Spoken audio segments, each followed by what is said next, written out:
Okey, saudara-saudara sekalian, insyaAllah kita bersiaran lagi sekali. Saya cuba cek siapa yang dah masuk. Sementara tu kita boleh convert ataupun tengok siapa lagi yang anda boleh tolong. Sekejap Okey. Alright, kita cuba mulakan dengan secepat mungkin. Suzana pun dah ada. Siapa tu? Julia, Alish Musina.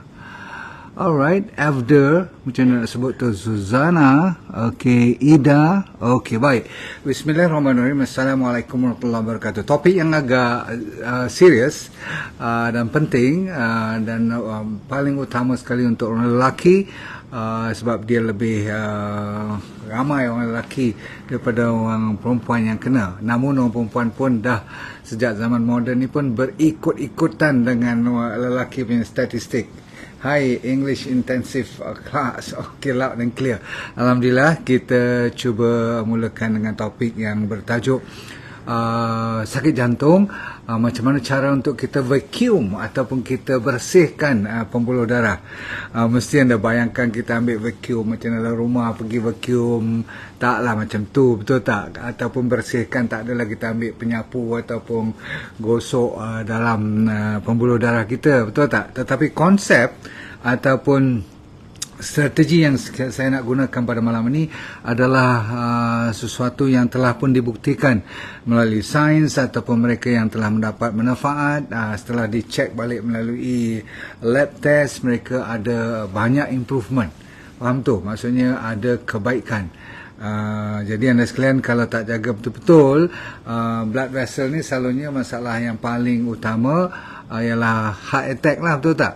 Sebab kalau pembuluh darah dah block, tempat-tempat yang paling kita selalu risau ialah heart, iaitu heart attack.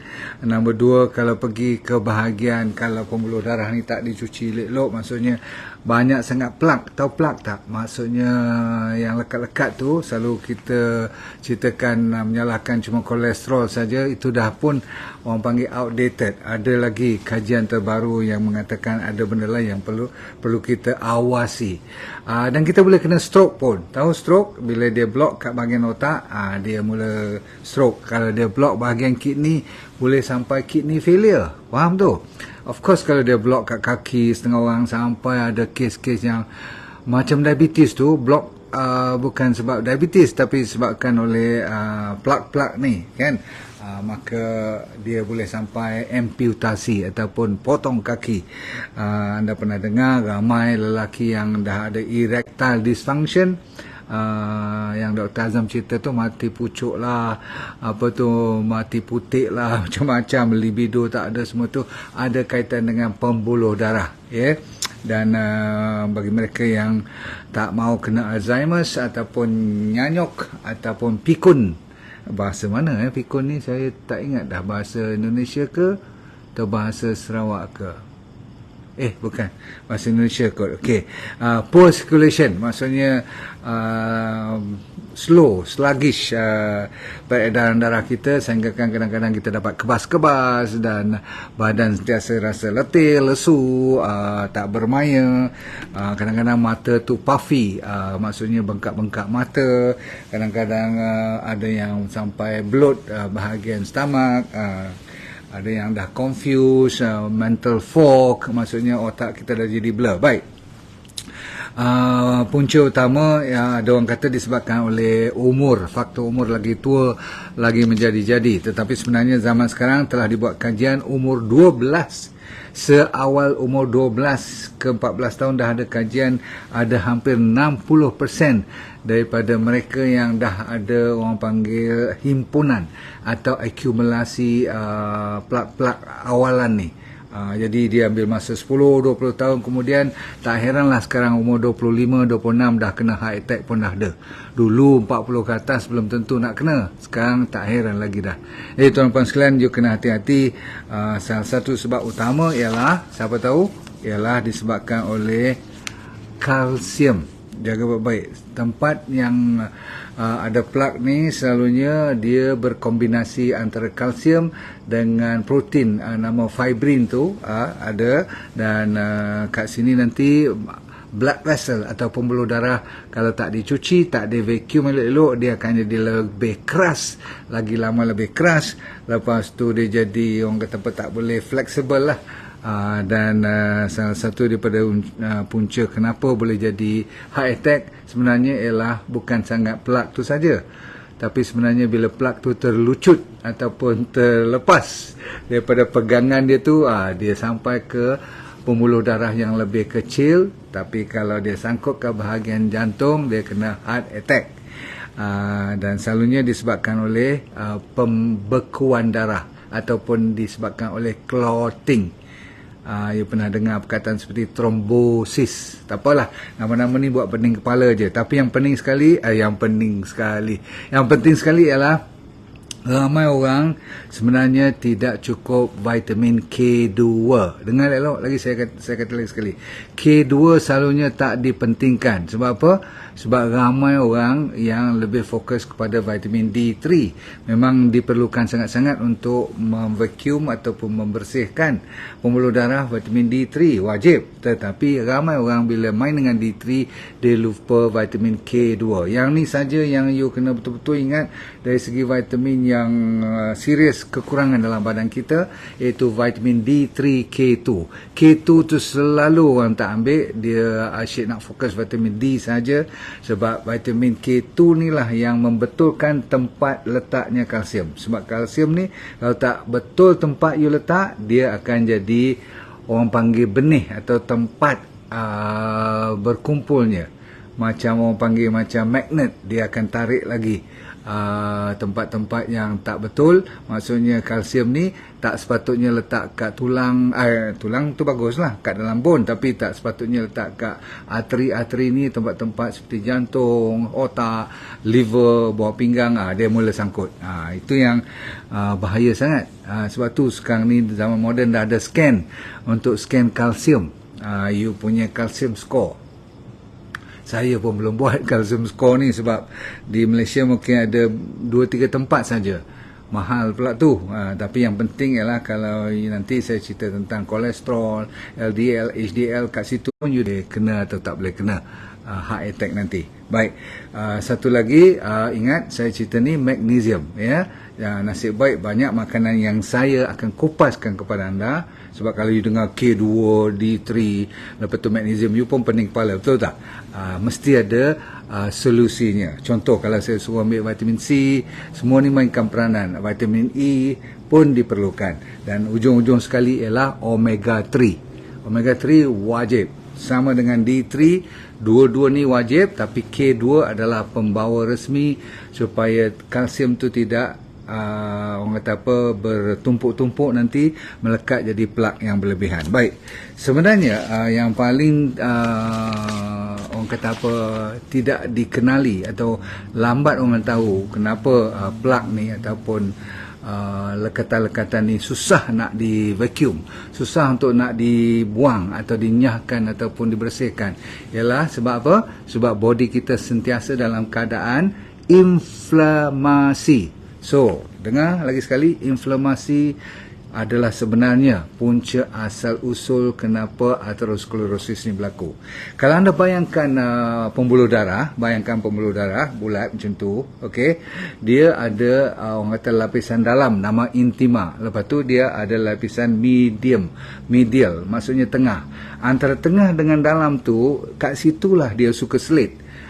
Seperti LDL kan, pernah dengar bad cholesterol tu, dia suka selip kat situ. Faham? Sebab tu you punya LDL you kena tengok elok-elok, jangan terlalu tinggi. Kalau tak salah saya lebih daripada berapa, 2.08 ke. Kalau tinggi daripada situ amat berbahaya. Terutama sekali kalau orang study betul-betul, ada pula you punya triglyceride pun tinggi, TG, triglyceride pun tinggi, maka bahaya sangat. Dah lah tu pula, you punya HDL pula orang kata apa, bawah daripada berapa, 1 ataupun bawah pada 1 lah maksudnya. you punya apa orang panggil good cholesterol ni memang teruk lah. Baik, lagi satu ialah disebabkan oleh punca utama kenapa benda ni berlaku, yang susah sangat nak cuci, nak vacuum ni, ialah disebabkan kita terlalu tinggi insulin dalam badan kita. Ni ada kaitan dengan diabetes lah. Orang diabetes memang senang kena penyakit-penyakit heart attack semua ni kalau tak jaga betul-betul. Tetapi orang biasa macam kononnya kita yang belum lagi kena diabetes, belum lagi kena high blood pressure, rupa-rupanya insulin yang dah mulai tinggi pun dah menjadi penyebab utama kenapa bahan-bahan ni boleh menjadi atherosclerosis ataupun menjadi plaque, faham, yang menjadi roadblock, supaya kalau lagi lama lagi blood flow tu tak lepas, lama kelamaan dia terlucut aja. Selalunya masalahnya dia terlucut. Jadi trombosis tu dia macam orang panggil macam berketul, terlepas daripada ikatannya. Dia bergolek-golek dia sampai tempat yang dia tak boleh lepas, sangkut, jam, pam. Jadi heart attack lah, faham. Okey, sekarang tiba masanya saya bagi cara ataupun solusinya.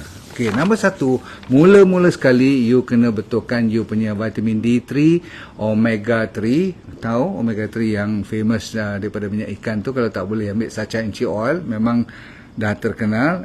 Lepas tu vitamin K2. Selalunya D3 dengan K2 datang sekali. Okey, siap yang tu. Nombor dua, itu nombor satu. Nombor dua ialah you boleh buat kat rumah. Saya bagi teruskan sekarang, iaitu kalau kaki makan makanan Jepun nama natto. Tapi saya tak lalu ni. Natto ni memang terkenal untuk pecahkan lemak-lemak ni semua. Di Jepun kalau you pergi, dia konsep macam kalau Indonesia tu tempe lah, tapi natto kat sana dia macam ada jelly-jelly sikit. Dia macam kalau you lalu best lah. Dia buat daripada soya pun, kacang soya pun. Jadi kalau macam tu, siapa yang suka makan tempe, teruskan.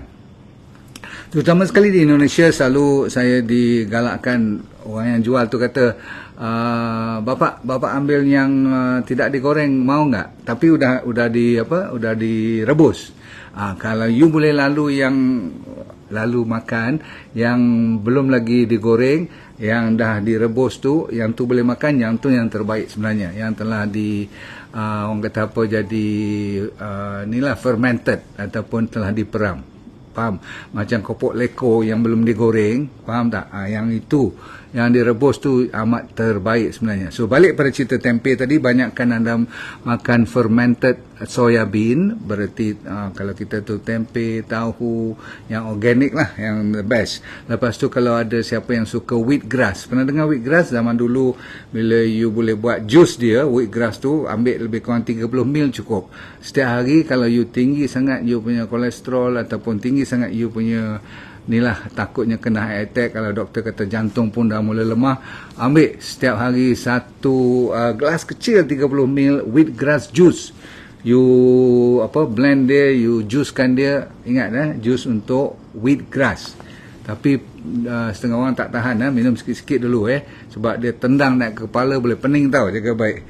Lepas tu saya bagi sekarang beberapa jenis makanan yang you boleh listkan dalam seminggu tu. Jangan lupa ambil sikit itu, sikit ni dan sebagainya. Bermula dengan green tea dahulu. Green tea memang terbaik, yang pure green tea very good. Nombor dua, kopi o, ataupun yang saya punya boleh kopi o. Dan saya tak lupa ni, setiap bila dalam pukul 9 buat kerja macam ni, kena kopi Royal Coffee, Royal D&D Royal Coffee tu boleh. Sebab dia kita tak pakai gula. Asalkan coffee and tea yang tak bergula, yang tak bersusu, bagus.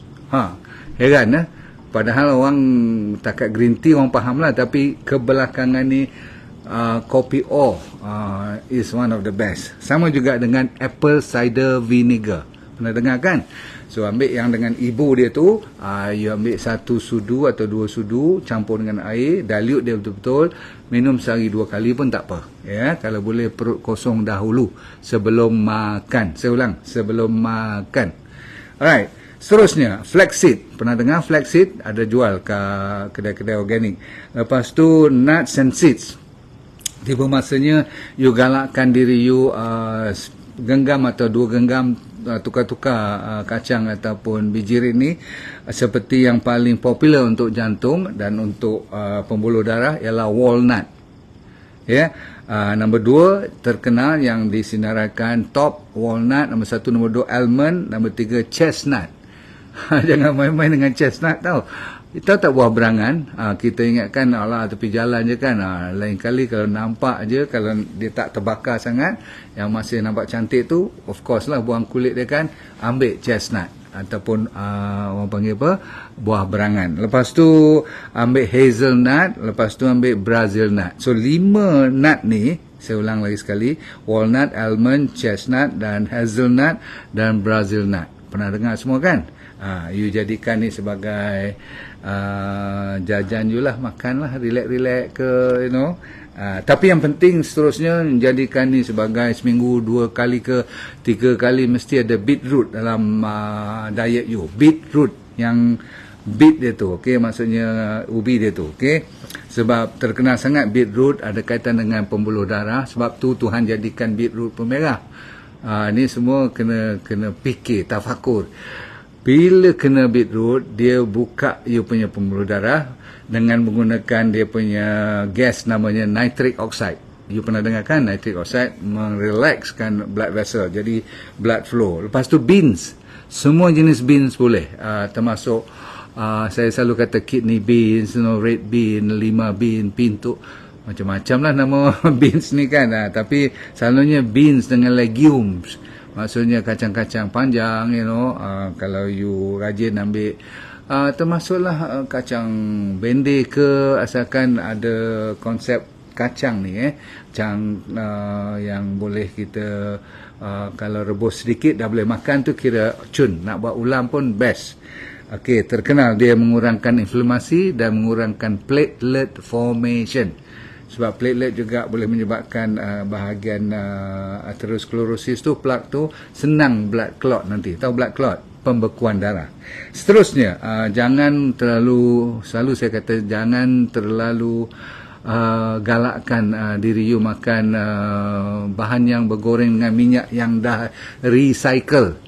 Dah lah tu, minyak yang dipakai pun kalau boleh janganlah trans fat, seperti minyak-minyak kan, selalu orang kata minyak canola, minyak apa lagi, soya, minyak ni lah daripada bijirin, seperti minyak apa lagi, minyak cotton seed kan, sunflower oil, semua tu oil yang dibuat minyak yang murah-murah tu. Hati-hati, kalau you ada sakit jantung, terpaksalah you main dengan minyak kelapa atau minyak kelapa sawit, minyak olive pun bagus, minyak saja inci oil boleh pakai, gunakan minyak-minyak macam ni sebab lebih selamat. Seterusnya, cinnamon, galakkan diri you ambil cinnamon daripada Ceylon, bukan daripada Vietnam atau Indonesia, sebab daripada Ceylon terkenal yang abdal sekali, terbaik, dia lembut dan dia memang terkenal untuk menurunkan termasuk blood pressure, membantu supaya blood vessel you senang, you apa, nak cuci, nak bagi dia jalan lebih laju dan sebagainya. Seterusnya, dia mengurangkan insulin resistant pun. Cinnamon ni antara herba yang terbaik. Lepas tu, jangan lupa kepada semua jenis makanan yang ada fiber. Asalkan dia ada serat, termasuk karbohidrat pun. Orang kata jangan makan itu, jangan makan ni kan. Karbohidrat sekarang orang mula takut. Salah. Jawapannya, masih boleh pakai boleh makan karbohidrat yang kompleks. Banyak kan, ubi, keladi, apa lagi, termasuk ubi kayu pun boleh kan, ubi keledek nombor 1 lah, termasuk juga oats. Pernah dengar oats? Yes, boleh. Ataupun buah-buahan yang berfiber. Jangan takut, ambil lah, no problem. Lepas tu semua jenis citrus yang ada berlimau ataupun yang ada asid sikit tak apa, macam semua jenis limau, sampai ke limau perut ke, limau Bali ke, terserah boleh, limau orange, apa orange biasa ke, limau kuning tu ke, lemon tu ke, as long as it's lemon is one of the best. Now, Bagi mereka yang tengah dan boleh makan ghee, saya kurang sikit. Ghee, apa tu? Ghee ni apa? Minyak sapi ya. Okey. Kalau you campur limau, you perah setengah biji dengan satu sudu teh katakan ghee yang dah dicairkan, you campur jadi liquid, you minum. Lemon tu lebih kurang kalau dapat setengah gelas, campur dengan ghee.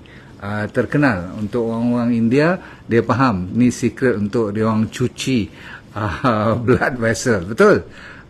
Okey. Seterusnya ialah pomegranate, buah delima dengan avocado, very good. Buah berries is memang terkenal lah. Siapa yang ada duit lebih sikit atau banyak travelling ataupun dapat beli kat supermarket, buah berry semualah. Cranberry, blueberry, blackberry, all the berries, strawberry, silakan. Cuma kita takut sekarang terlalu banyak sembur-semburan pula kalau yang datang daripada Cameron Highland tu. Kata kawan saya, dia sendiri tak makan kadang-kadang, habis macam mana? Kadang-kadang tak lepas nak masuk Singapura pun. So you hati-hati kalau ambil berries, okay? Tapi one of the best is berry, buah seperti apple, buah seperti jambu, seperti pear yang tidak begitu manis is one of the best, ya, untuk dia melegakan saluran pembuluh darah. Baik, semua jenis vegetable, especially cruciferous vegetable. Cruciferous vegetable ni adalah yang rangup. Anda pun pernah dengar gobis, apa tu lagi, cauliflower, brokoli, bok choy, saya pernah ceritakan kale, bayam sendiri, banyak bayam kita, banyak sayur kangkung kita, no problem. Untuk pembuluh darah, green leafy cruciferous yang rangup, one of the best. Saya selalu kata kalau you dapat seperti apa sayur-sayur yang famous, kalau kale tu memang kita orang Melayu kurang sikit makan, so don't worry, you ganti dia dengan, katakan kalau di Sarawak tu saya masih ingat ada pucuk paku, sayur midin, boleh lah tu. Okay, kita kan banyak ulam-ulam termasuk, tak kira lah ulam raja ke, tenggek burung lah, macam-macam lah, pucuk paku, pucuk pisang, jantung pisang, ambil, no problem. Baik, dark chocolate, dan last few ialah seperti garlic, ginger dan turmeric, kunyit, bawang putih dan ginger, halia. Ni semua terkenal lah. Dan kita tutup cerita dengan moringa. Sebab tu kita buat Moringa Plus tu adalah untuk meyakinkan supaya kita punya makanan tu seimbang. Sebab yang paling penting ialah vitamin B untuk mencuci, memvacuumkan pembuluh darah kita. Antara yang terbaik ialah niacin. Pernah dengar niacin? Ni antara vitamin yang kadang-kadang kita tak tahu cukup tak cukup. Sebab tu kita ambil moringa sebagai orang kata apa, macam penyempurna bagi mana yang tak balance, dia tolong bantu. Baik, habis semua. Cuma tinggal satu yang saya lupa nak tegaskan kat sini, iaitu jangan anggap bahawasanya genetik tu tidak memainkan peranan dalam cerita ni. Cerita orang yang ada hyperlipidemia, yang you buat apa pun kolesterol you tinggi, ada tak macam tu? Yang ni you kena minta tolong discuss dengan doktor, ubat apa nak makan supaya dia boleh turun cepat sikit. Sebab kalau mengharapkan cuma makanan, mungkin lambat. Sebab tu kita tidak pernah menidakkan western medicine, sebab ada waktu-waktu seperti kalau terlalu tinggi kolesterol, kalau terlalu tinggi katakan you punya LDL dan sebagainya, itu harus dibantu dengan perubatan dulu sambilan kita disiplinkan kita punya gaya hidup. Bila saya kata gaya hidup, termasuklah exercise. Yang ni antara satu-satunya vacuum ataupun pencuci, penyapu yang bagus untuk membersihkan blood vessel, sebab dia boleh push. Kalau you exercise secara moderate tetapi istiqamah, memang one of the best. Seterusnya, ada satu lagi, bukan makanan, anda kena tahu, iaitu DND diet yang saya rekomenkan makan buah pagi. Tetapi sebelumnya saya kata apa? Kena water therapy. Rupa-rupanya water therapy is one of the good, orang kata apa, strategi. Dan dalam DND diet ada yang dipanggil fasting, puasa Isnin dengan Khamis tu, ya. Tak payahlah nak puasa hari-hari. Kalau tak larat, cukup 2 kali seminggu, lebih daripada terbaik. Hari lain tu you jaga jangan terlalu lahap makan you, insyaAllah. So ujung-ujungnya sebenarnya ialah stres. Tak guna saya cerita dekat 2-30 strategi tadi, tapi stres you masih lagi tak boleh handle. Sebab itulah selalu saya kata jangan melawak dengan kalau you terlalu lama dalam keadaan orang kata apa, murung, resah, gelisah. Doakanlah sambilan you berikhtiar untuk menyelesaikan masalah you. Ingat siapa yang terdedah kepada masalah atau stres ni, saya faham you cuma mau tak mau kena turunkan. Sebab kalau you stres, rupanya blood vessel you akan jadi lebih keras dan lebih susah nak jadi fleksibel. Maka jadilah orang kata plug ni dengan lebih important. Dan pada 25 hari bulan, besok hari apa? Khamis, lusa Jumaat, hari Sabtu ni, saya akan melancarkan satu lagi bahan untuk menaikkan lagi apa orang panggil kelancaran darah kita. Bagi mereka yang macam saya baru ni kan sakit teruk, macam mana saya boleh lepaskan diri saya daripada kesakitan yang terlalu yang teramat tu dengan menggunakan bahan-bahan herba yang organik dan juga alami, natural, tanpa kesan sampingan. Cun tak? So kalau lepas pada 25 hari bulan ni, saya boleh hebahkan kepada anda sekalian. Dia juga membantu untuk melancarkan peredaran darah. Barang diingat, orang Chinese kalau boleh peredaran darah tu dijaga betul, maksudnya qi dia tu jalan dengan baik, semua, bukan kata semualah, kebanyakan penyakit boleh diurus ataupun boleh dileraikan, insyaAllah. So saya doakan pendengar sekalian dapat belajar sesuatu. Tengok balik lecture ni berkali-kali sebab terlalu banyak poin dia, namun semuanya mustahak, ya. Baik, dunia anda bahagia, akhirat anda syurga. Jangan lupa senyum-senyum semua, itu pun penawar tu. Dan last kali, let go and feel good all the time. Assalamualaikum warahmatullahi wabarakatuh. Bye.